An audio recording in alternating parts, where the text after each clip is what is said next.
Let me present, for your delectation, Samuel Edward Konkin III.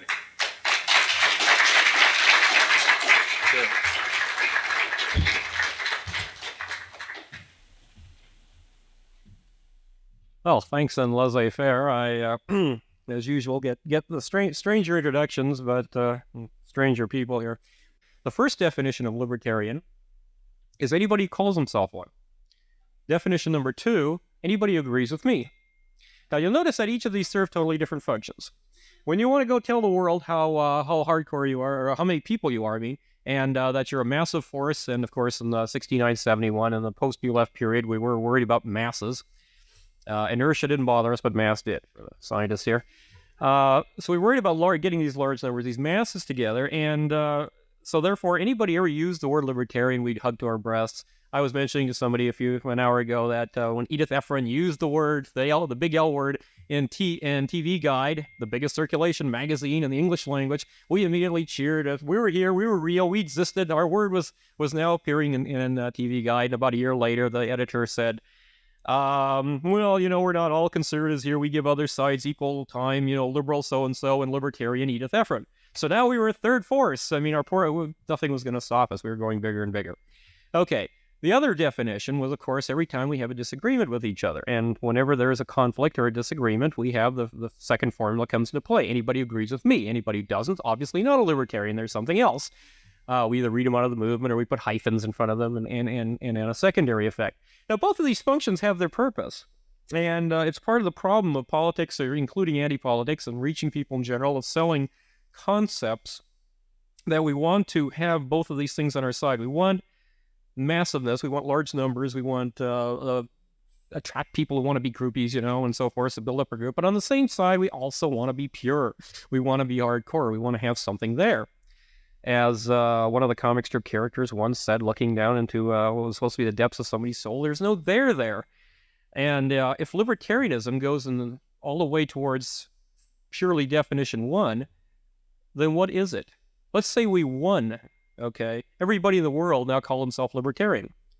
Mao Zedong or his successor Deng Xiaoping or whoever called himself libertarian. This has already begun to happen in California. I can show cases where Ronald Reagan called himself a libertarian. Jerry Brown called himself a libertarian. We've gotten presidents who have now the L word in their past. And how far are we going to go? So everybody calls themselves a libertarian. So definition 1 is fulfilled. We have libertarian fascists, libertarian communists, libertarian mass executioners, libertarian, Mansonites or whatever, libertarian pacifists. And so we've won, right? Libertarian is now everywhere, and the word is accepted and no problem, right? Libertarian government garbage collectors, whatever, libertarian. And of course, the ultimate nightmare, which I've described in a few pamphlets, for those few of you who don't remember it, the idea of a libertarian working his way through the system, who arrests one of us counter-economists, one of us people who actually go and break laws and things, because we don't believe in the government, and he takes us in front of a libertarian who works his way through the system as a judge, and he takes us in front of a libertarian, he sentences us, and a libertarian working his way through the bail takes us to the jail, where a libertarian working his way through the system as a turnkey holds us prisoner until eventually the libertarian working his way through the system as the court or the prison priest brings us up to the electric chair, where a libertarian working his way through the system as a state technician is making sure it's in good working order, and libertarian working his way through the system as a burly guard slaps us down in the chair, and another libertarian working his way through the system as an executioner throws a switch and wipes out the one person who is in fact a libertarian not working his way through the system. This is therefore, I think, the distinction that I'm trying to draw. Now, Bob probably made a few good points. I thought, even in as visibly as I was trying to write them down, on the problems of what happens if you try perhaps to go too far the other way, if there's another way, in the sense of a purity of ideology so distilled that only one person can hold it, and he's not sure about himself. The ultimate schizophrenia. Who shall watch the watcher? Obviously, you bisect the lobes and get a severe case of a split personality, so you can guard yourself of purity.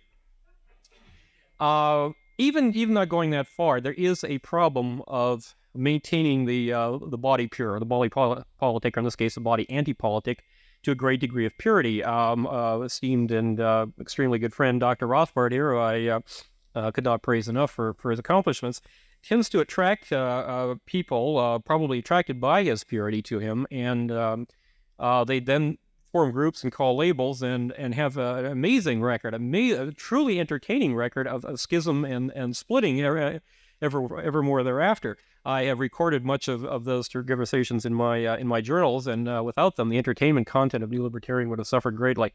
I don't think it's entirely. In fact, I wouldn't say at this point I'm not to be a libertarian pope myself and grant absolutions here, but it is not so much Murray's fault at all that this kind of thing happens. I think there's a basis involved in the whole concept, the idea concept, and methods of maintaining it. The purity that Murray fights for is valuable and is absolutely essential, because regardless of whatever else happens and wherever else people wander on the spectrum, at least he's making sure there's a there. That if he wins, much as we disagree with him on certain strategic issues, at least I do, we know that if Murray wins, there's some there. Now, I happen to think that if quote, he won, Murray would be rounded up by the very person that he helped get into the Libertarian Party FBI directorship, would probably come around and pick him up within a day. And I don't think he entirely disagrees with me, since I'm sure he had Ed Crane on the list about 10 years ago, back when Ed was a good guy, right? So it's an endemic problem. And okay, so we've kind of defined here a large spectrum of things. What do we want? Well, I think we want purity. But the problem is we're going to have a lot of disagreement about that. There's no way around that. I think, however, that the third method that some of the people, and I'm going to only mention them in passing for those of you who want to check it out more, ask me about Libertarian Connection. Neither Bob or I are into them at the moment, so it's not a big issue. But there are a lot of people who take a position of total live and let live and say, well, all ideologies, or as Bob once said, probably not meaning quite what I'm saying here, let 100 flowers bloom, implying that all libertarian roads lead equally to the result that we want. Okay, this is also not true. Some people are simply wrong, and it's worth pointing it out. As I made the long description about libertarians working their way through the system to accomplish certain ends, and ending up essentially executing the few people who are not working within the system and achieving some libertarianism in real life. Well, that is clearly a wrong road that those working in the system people took. Okay, there are many of those cases, and they deserve to be pointed out. They should be pointed out. And probably for the rebuttal time and most of the rest of this debate, I will be in that position of doing so. I would like everyone to remember, especially in the question period, right before you totally gangbang up on me for doing what I may have appeared to accuse others of doing. In the second page, or on the third now, we've grown, in New Libertarian magazine, I have carried a slogan which is mutated slightly for grammatical reasons, but essentially it's always said something to the effect of, everybody appearing in this publication disagrees. Okay, that to me is a profoundly libertarian statement. It does not say that they disagree correctly or properly, or that everybody's opinion is equally worth anything. It's a statement essentially that they all have equal access to the market. So from my point of view, the question of libertarianism and what is a libertarian, and how do we, and more importantly, the hidden question there is how do we make the decision, who does the choosing, and how do we select for that, is entirely left to the market. I get up and say it. I got an editorial page. Other people come and print in my magazine. I actively seek people who I think will outrage some of the readers and I think are totally and utterly wrong. And some cases that they don't get a chance to appear at all. But in fact, that is the answer. I believe in purity as at least as much as Murray does, and I'm sure several other people here. But on no circumstances should the mechanism of it leave what we believe is basic. The marketplace itself. The market decides. Let the market decide is a great libertarian slogan. It's the one thing close to unanimous agreement we have on anything that deals to do with human action. Let the market decide. Okay. Now, one last caveat on that, of course, is let the market decide should not mean let's sit back and let the market decide. The market is a sum of individual action. Those individuals are entrepreneurs. Murray and I have disagreed a little bit about whether or not entrepreneurs are born or made. If they are indeed born, which I don't agree, I'm sure genetic reengineering could help us considerably in that. But I think they're made in one sense or another, or they could be made the rest of the way. The entrepreneurial component of each individual, remembering from our Mises that we are all workers, entrepreneurs, and capitalists to some extent in varying degrees, can be emphasized, can be grown. And in a sense, there's always an entrepreneurial component of all of our lives, unless we become total dependents, total robots. That always exists, and to some or greater or lesser degree. Okay, having said all this, having put all those caveats down, having shown, hopefully with great forcefulness, and you can walk into the literature table anytime and see a great variety on our table alone, I think I've finally come to the point where I am now ready to be properly understood when I choose to solidly and thoroughly disagree with almost everything the previous speaker said. The problem is he has appealed to and given us a long list of what appear to be libertarian contributions. Let me offer a competing system, a competing way of looking at things, shall we say, of viewing things, which perhaps make these wonderful gains, put them in a little more sinister light. Suppose, in fact, we take the position that libertarianism does have something to do with liberty, does in fact mean that we're for liberty, and we take the insight from Dr. Rothbard and many others that the liberty itself is antithetical to an institution known as a state. Now, it's not necessarily the case, it doesn't have to be the case, that only the state trammels upon liberty. We can imagine or we can perceive several other such entities existing around us. But we do know two things from any empirical study whatsoever. One is that the state is the enemy. It is the largest one that exists in this time and that we were likely to see for quite a while. And it dwarfs all others massively. This is the threat. Okay, if this is the threat to liberty and the state is pure coercion, it has no function of defending liberties whatsoever, and this again is a position that most libertarians hold, then we must ask ourselves the following thing. If certain agents of this entity, whether or not directly, internally, in the belly of the beast, its actual tentacles, or its support mechanisms, its foundations and institutes, which of course it supports and nurtures carefully through a system of tax deductions, carefully selected, suddenly begin to pick up certain minor things in rhetoric that we've associated with libertarianism, does not our suspicion arouse? If our enemy starts using some of our terms or starts attempting to appear in our guise. For example, say libertarians wore green bow ties, except, well, even the females. What the hell, we're unisexual now. Everybody's wearing green bow ties. The bow ties, of course, came from Murray, and the greens are the far-off kookwing, shall we say, on the other side. In a great gesture of solidarity, the green bow tie was defined as a unanimous symbol of libertarianism. Well, the next day we suddenly find a few government officials start wearing green bow ties, and when they come, maybe an IRS agent knocks on the door, and we see one wearing a green bow tie, our guard is lowered a bit. Maybe, well, gee, this guy's wearing the libertarian symbol. Maybe he's not such a bad IRS agent. And when we're sitting there smoking our dope, and the axe comes through, crashing through the door, and they come kicking in and run in, and oh, wait a minute, one of the guys who's busily throwing the handcuffs on us and slamming against the walls wearing a green bow tie. Things have improved. We are now, it's a little more, they're libertarian narcs, they're not so bad. The system's getting a lot better. And then we get dragged up and, hey, we're probably going to get a good sentence this time. The judge is wearing a green bow tie. No sweat. He only gave us 20 years. We know, of course, that somebody who wasn't wearing the green bow tie would have given us 35 or 40 or whatever, maybe had a shot in sight. So we're obviously better off under the regime of the green bow tie. Okay, what has happened, of course, has happened. What I'm talking about is no fantasy. The use of the corruption of political labels is a historic fact since the day the first political label arose. Any of you who have had the barest history of political science, of any political history, know that the words liberal, the word Whig originally meant horse thief, interesting enough, which is much more hardcore from a libertarian point of view than what they eventually became. But the Whigs, the liberals, what does liberalism mean now? I mean, some of you know that it meant something not too far from Mr. Poole's esteemed position, and in fact was pretty good for its time.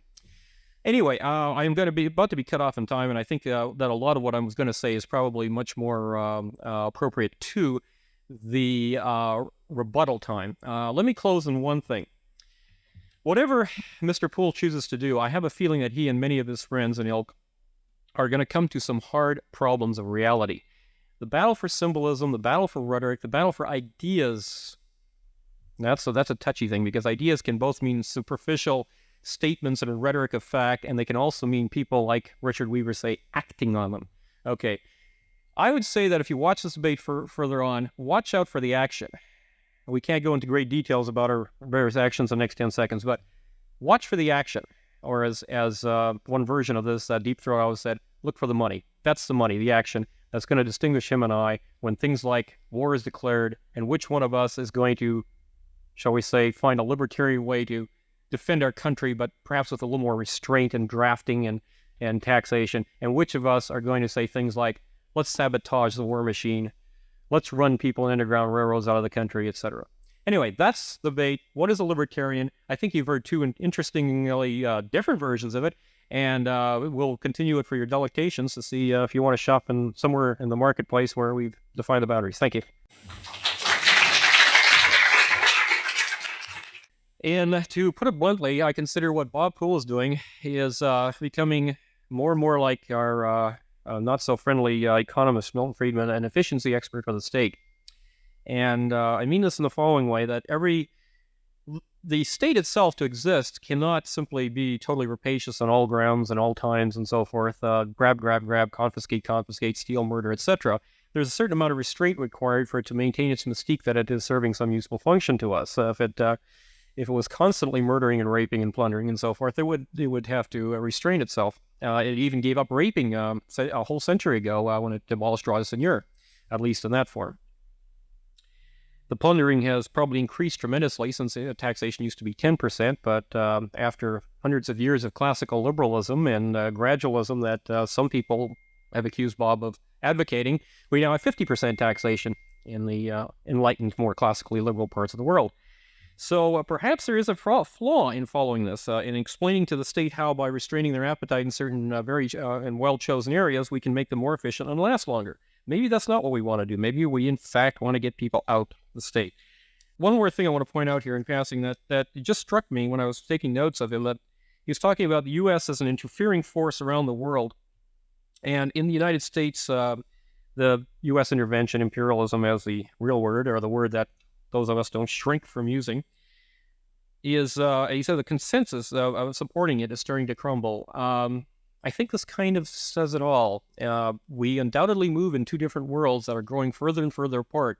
And whether or not they're the same one, or whether or not we have a validity here, the idea that anybody in 1985 can just begin to see the consensus around American imperialism begin to flake at the edges, when in fact it shattered into a million pieces and by 1969, is totally overwhelms me with a feeling of almost, if I had to wander in Bob Poole's institutional corridors for a while, of being a stranger in a very strange land.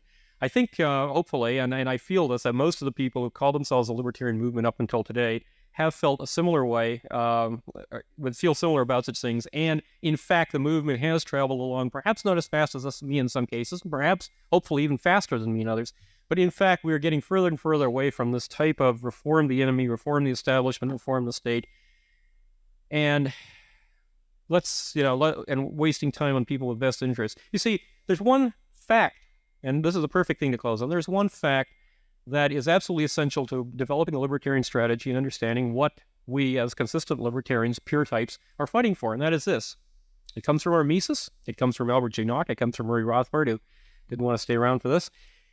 And that is this: there are producers and there are parasites in our society. The economic means and the political means of making money, as Nock put it, and so forth. All of these say the same thing. And the fact is, the producers, in some sense, must always outnumber the parasites, or the parasite kills the host and all dies. Therefore, the producers have a vested interest in what we're doing.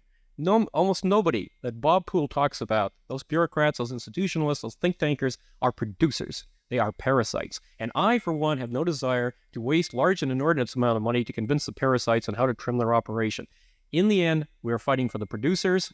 We are fighting for those great downtrodden who are not yuppies, who are not bureaucrats, who are not civil servants, who don't think of themselves as some kind of amorphous whatever, and in fact feel that they are being pushed around, kicked around, taxed to death, their businesses destroyed and so forth by the state. That is what I'm fighting for. Taxation is theft to these people. The draft is slavery to these people. And in fact, when push comes to shove and they get enlightened, they're going to go for radical solutions and not sit around and talk about 1% cut this year, sales tax reform or whatever. And that's, I think, where we finally disagree. Thank you. Problem now. I just want to know what actually is going on now, as compared with the libertarian viewpoint in the 60s. Where are we now as compared with there? Anyone care to do a little walk down memory lane? Yeah, but it would take up a tremendous amount of time here. Little walk down memory lane. Both of us have been here for quite a while. I think the first thing we should say is that if you want to get at least two different versions of it, why don't you check out our respective publications, which are available in the Huckster's Room. Well, with luck, tomorrow I'll have some copies of Where Were You in '69 and nostalgia items such as that. I did attempt to write a history of the libertarian movement, what I call a cram history of the libertarian movement for a certain Canadian publication with a certain person here who sees eye to eye to me on all sorts of things nowadays. At the time, was involved with an editor who decided to purge me from continuing it because I got closer and closer to the present because of a certain divergence, I guess, in our views of what was important in the libertarian movement. The reason I bring this up is I think that Bob and I would have very different histories. I think they would, in a sense, not even differ in the sense of establishment and revisionist so much as what we consider important happened. My mention of the Libertarian Party, for example, as candidates would be extremely minor and in passing and pointing out how much time was wasted by certain people who were otherwise valuable in being involved with them. And I would be discussing all sorts of interesting breakthroughs done by people developing counter-economic techniques, publications, and so forth. I consider Mike Hoy's, for example, Loom Panic's publications and dissemination to be one of the major libertarian breakthroughs in recent time. Bob might forget to mention that. I don't know. I'm sure he'll answer in a second or two. But I think it's what I'm trying to say is that there's quite a distinction here, since you asked both of us, of what is important and what the movement is like. We still have some kind of marginally collective consciousness in the sense that we think there is a movement and so forth. I think there's a libertarian culture. This may arise even more so in an upcoming issue. And since Murray left here, I can say this now without worrying about being jumped on. He's probably one of the main exponents of the statement that there isn't one. You, in a sense, exhibit the fact that there was one even then, that you made certain amazing amount of life and cultural choices in the way you were going to choose to live, which, of course, is a cultural statement, not just a pure political one.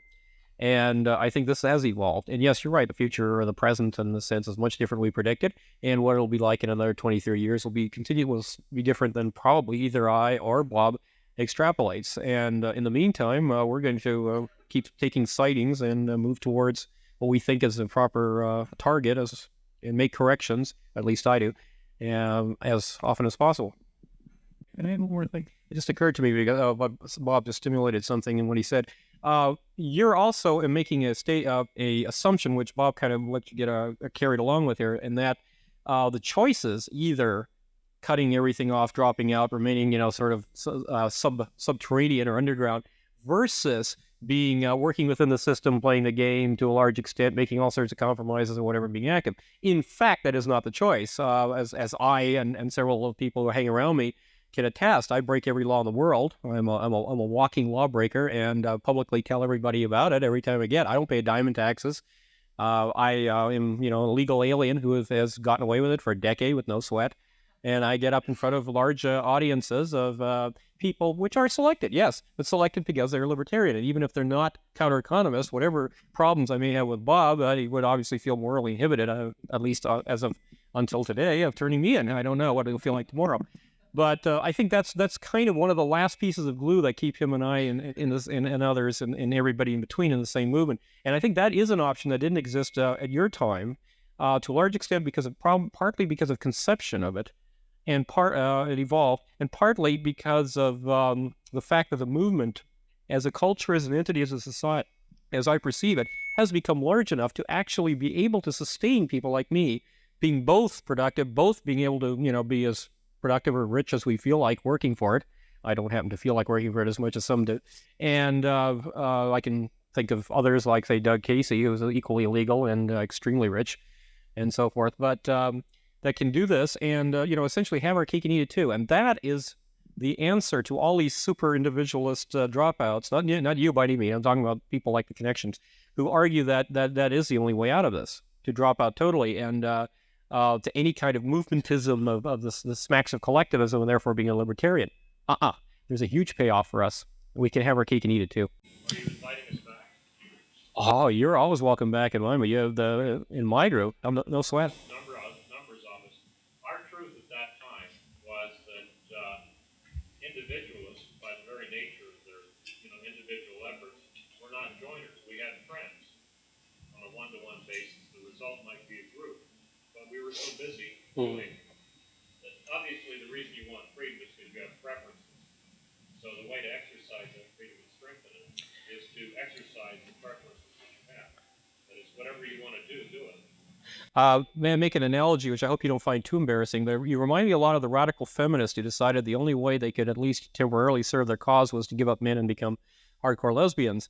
And it seems to me your position on joining, because of the time to be an individualist required so much out of you to sort of tear loose of society, that seemed to be the only way to do it. I feel there's a connection there. And a lot of people, like a lot of these people who decide to become lesbians not as a social or sexual choice, but as a purely political choice, which is, before 1974 was almost incomprehensible.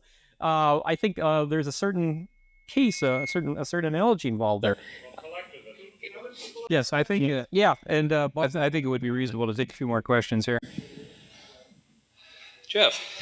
Jeff asks Sam whether he would consider the transition from a state which conscripts people to a state which does not conscript people to be forward progress, I guess would be a good phrase. Well, for those of you into sciences and chemistry, I consider those degenerate states. So my answer is essentially there is no fundamental difference. Anybody who doesn't want to be conscripted can join me anytime in the great counter economy and thumb their nose at the state. Right now, 40% or something of the draft registration eligible youths have decided they'd rather live in a society in which the state is not successfully conscripting or registering people to be conscripted, and they're living it right now, regardless of the state's wishes. That, to me, is what in fact we want. The transition state from a state that has one official position on conscription versus a state that has another official position on conscription really doesn't attract me as any way to devote energy to have it jump over that energy barrier from one to the other. So my answer is, if you want it down to the line, is it's not worth the effort to change from one to the other. The answer is to get out of a system which has a state. How far are you willing to push this? Is it not worth the effort to move from a state that has concentration camps to exterminate people to one that doesn't? Is that irrelevant? Okay, I'll answer it in a larger sense here, because I think we're moving more and more from the political now, I think, towards the individual choice issue.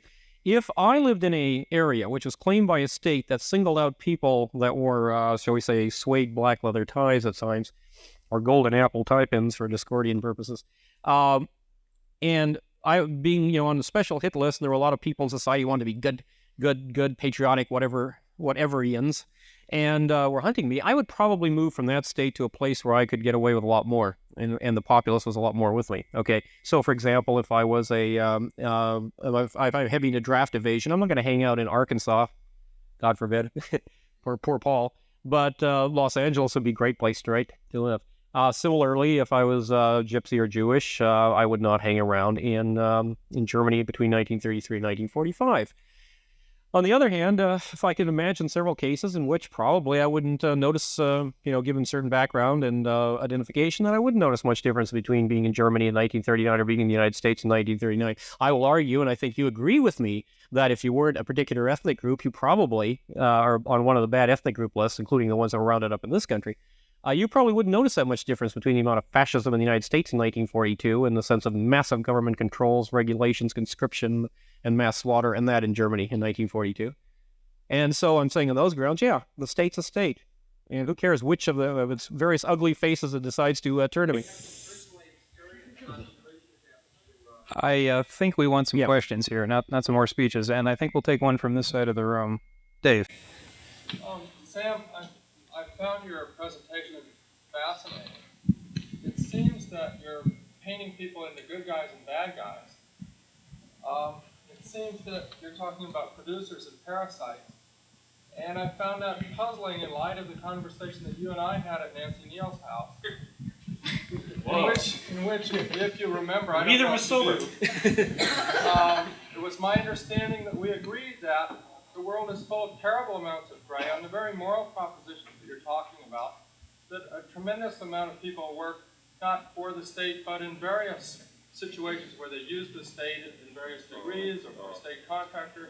And there's just gray all over the place, and it's not a very useful procedure for libertarians to divide us into the good guys and the bad guys. And to carry that into what's been going on here, it seems like you're painting Mr. Poole's position as, well, he's helping the parasites figure out how to manage the blood supply of the producers. And it seems to me that even if you paint it in that, to me, unfair metaphor, if he can get the parasites to think let's take a lot less blood for a while, and then there will be a lot more of it. Meanwhile, we'll have less concentration camps. The people in Siskai will be better off. If Mr. Poole is able to get taxes down a lot, and if he's able to get the government to impact on my life a lot less, and they're doing it for reasons that I don't agree about, I'm going to be a lot freer, and I think they're going to have a lot harder time getting me less free later. Would you respond to that? I guess I would summarize that as saying that Dave seems to feel that Sam has unfairly characterized Bob as an agent of the state, and feels that there's a lot more gray as opposed to black and white. So I guess we're down to questions of photographic chemistry here, Sam. That'll be right up your alley. Well, I was more into quantum, but anyway, okay, as far I thought, of course, I was trying to be as fair as possible to Bob, and of course he's fortunately here to defend himself, so I don't feel too put upon there, or that I've been putting upon him either. Have his microphone to him as soon as I finish so that he can immediately jump in and point out otherwise. I'd like to point out, though, that I can never remember agreeing to a world of gray. I definitely do believe in black and white. We're the black and the enemy is the white. And we're the blacks, libertarian historical color, and just like communists are reds. And I think that's a fact. As far as what does that mean once we get away from green bow ties and other symbolism, people are at any given time, unless they work at being consistent. Not everybody does. Not everybody even realizes it's valuable to be consistent so that you don't contradict yourself all the time. A lot of people have mixed premises, but each of those premises, the way you say it's mixed is because some of those premises are right and some are wrong. Sometimes they apply them some of the time, sometimes they other time. That doesn't mean gray in the sense that at least a lot of people mean it. If you want to say a speckled color appears from a distance, fine. I think what I'm trying to get at here then is to get an answer as close as possible in as short a time as possible here. Yeah, I think the libertarians or anybody else, when they're dealing with a problem, have to separate out the elements which solve the problem and the elements which don't. I hate to sound like a utilitarian, since I do believe in natural law and I do believe in natural rights and all the rest of those wonderful but atheistic moral codes. They're all there, and I think the rhetoric that's involved with that is useful, if nothing else, to generate some emotions, which we ought to have at times too. That covers a lot of it, of what you were asking. The last thing I would guess is this. The statement of whether or not somebody serves the state or doesn't serve the state is crucial to deciding libertarian tactics and strategy on that grounds. How you deal with that is interesting. That, in fact, is almost a totally untouched upon subject here because we're debating on whether or not it's an important issue. Some people here, again, Murray's not in the room, but some people, shall we say, close to Murray, who have in fact implied something like class liquidation, which was used earlier in the rhetoric, actually sounding like they put people up against the wall and shoot them. Others of us have decided that the proper way is a combination of market activities, of educational activities, and even at the time, social shunning is a useful one. It cuts both ways, of course, so use it accordingly. I think that we have a core position. I think we are black to a large extent in following it, and I believe we ought to use things to reinforce it, and I believe there's a need and a use and a value to each and every one of us as individuals for having a collective movement, to even go back to the previous question. And now I'm going to give... Fred wants the two debaters to return to the original subject, spoils sport, and define just what a libertarian is. Right. I believe you said define this time libertarianism as opposed to libertarian. Again, I'll tell you, in a sense, it's a synthesis of what I've been saying before, because I think the label is mutating. It's a rapid growing organism. Perhaps it's had a little gene splicing, I don't know. But libertarianism means, to me at this point, is an umbrella term. It has to be if Bob and I and Dick are sitting up here. So it must be a pretty wide umbrella with a large covering area and to keep us from the state. And the question is that more useful than not? I think we really get down to it. At times, Bob obviously doesn't find it useful. He decides not to use the label at all, and I think I understand his reasons. They fit with pretty much the philosophies outlined here to accomplish certain ends. It's better for him not to wear a label. Fine. I find the uncomfortableness going in the other way because part of the time it fulfills what I remember way back to the definition 1 and definition 2. Libertarianism is, I think, moving towards the point of definition 1, which is simply all-inclusive of all these people who simply profess liberty. And unfortunately, FDR professed liberty, except that he also wanted a big welfare safety net. And Lyndon Johnson professed to love liberty as his highest value, except for, of course, a massive intervention of people himself, and so forth. I think the umbrella will might eventually stretch to the tearing point, and then some of us will want something else to protect ourselves from the acid rain of statism, if I can complete the metaphor. I think that is what libertarianism at this point, I think, really does mean. And so in a sense, I don't think we're out that far apart. We may want different things, but I think we're seeing the same thing.